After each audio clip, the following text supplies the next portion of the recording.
Hello everyone, my name is Shuai He. I'm a sophomore regular student. It is my pleasure to give you this presentation about my final project of the Introduction to Gender, Race and Sexuality course.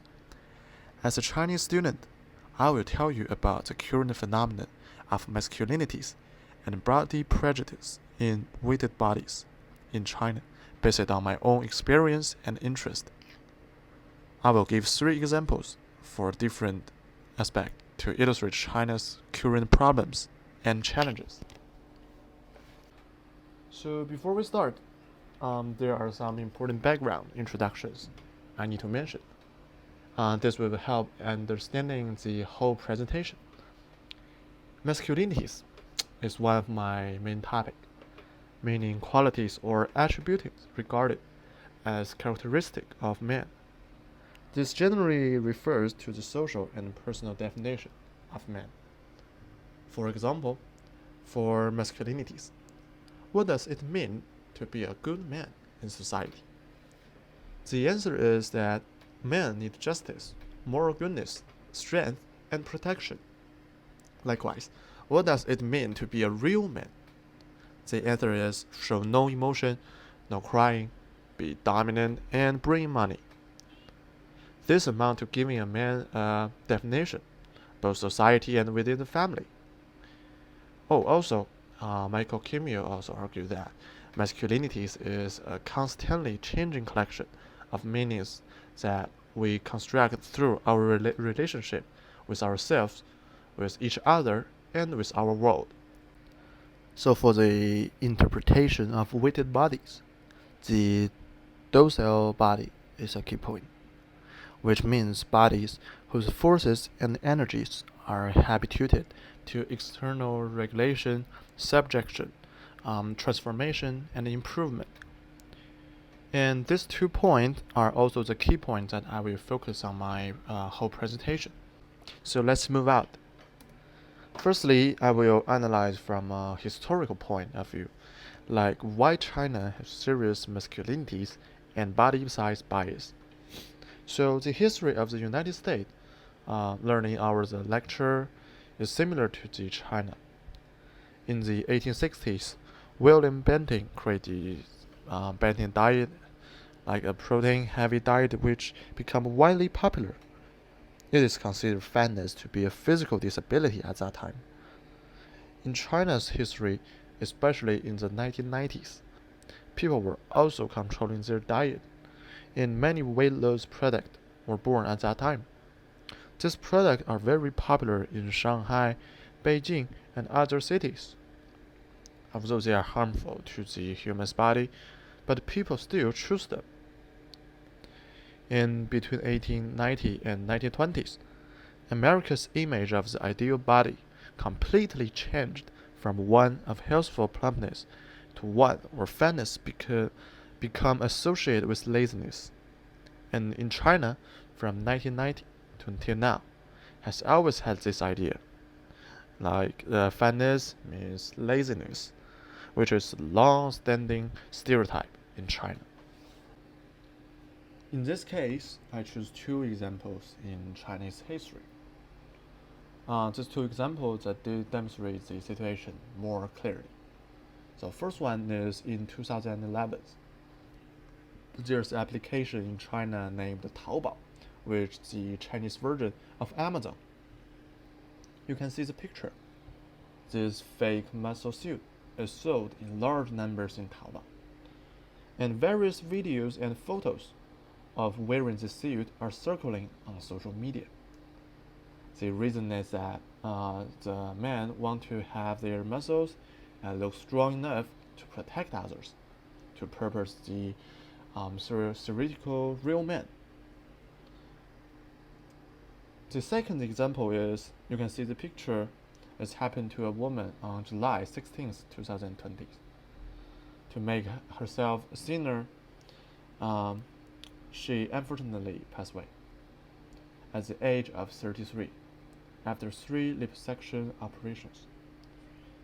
There was a lot of attention at that time to having a risky surgery from a slim body. But until now, there are still some people who choose to take a risk just to change their body shape. These examples also illustrate the excessive focus on body shape and the impact of the masculinity on Chinese society. Okay. The next point I want to mention is that the educational method in China. For all Chinese boys, the education they received from childhood is to grow up to be a 男子汉. The definition of this word is being strong, not crying, and keep promise, and solving all the problems. We can also find that just the same word we learned in the lecture, like the real man. Also, you can find in the Chinese elementary school textbooks, there are the target for children is to be generals and warriors when they grow up. And in ancient China, they defend countries and fight with enemies, and those warriors fight all their lives and were invincible. This image is also present in poetry that all children will be exposed to. And right here, I would also like to illustrate with my own personal experience. When I was very young, my parents always told me a sentence, like a man does not easily shed tears. Since I was a child, I knew what a man should look like. And moreover, China's education system is that although there are different versions of the textbooks, and the college entrance examination is for the same purpose, so the contents of these textbooks are very similar. So there is a poem that average primary school students in China must learn. The name is Over the Border. And the poem goes like the same moon of ancient Qin also shine on the same fort of historical Han. Hardly any made a return from Southern Legion marching expedition. If only the Wei-Zhen general of Han were around to fight the township of Beskuk, the barbarians and their horse would never have dared to cross the mountains of Yin. The description of brutal war and the accusation that a man should do his best to defend his country is something Chinese boys have been taught since childhood. Also, including the book that everyone in China has read, Three Kingdoms area. There are also descriptions of many such generals and warriors. They all fit masculinity's profile. Teach children like them from a young age and develop their worldview. This makes the phenomenon of masculinities in China, a society, more and more stable. Okay. So on the other side, for Chinese girls, it's very similar to the boys' situation. In China's education for the girls, the theme is gentle woman, and this means slender, careful, quiet, and hardworking. Whether it is elementary school textbooks, poetry, or the famous book like A Dream of Red Mansions, let's try to make girls to remember you can't make yourself fat, you can't be lazy, and you should be quiet and hardworking. A woman's figure can even lead to attacks on her character. The most basic is the association between fat and laziness. Worse yet, opposite can be seen as low self-control, savage, and smelly. This is the prejudice and discrimination that fat men, fat women suffer in China. So therefore, the above 2 points are all the phenomena that exist in China education. It cannot be said that this is wrong because this is a Chinese culture.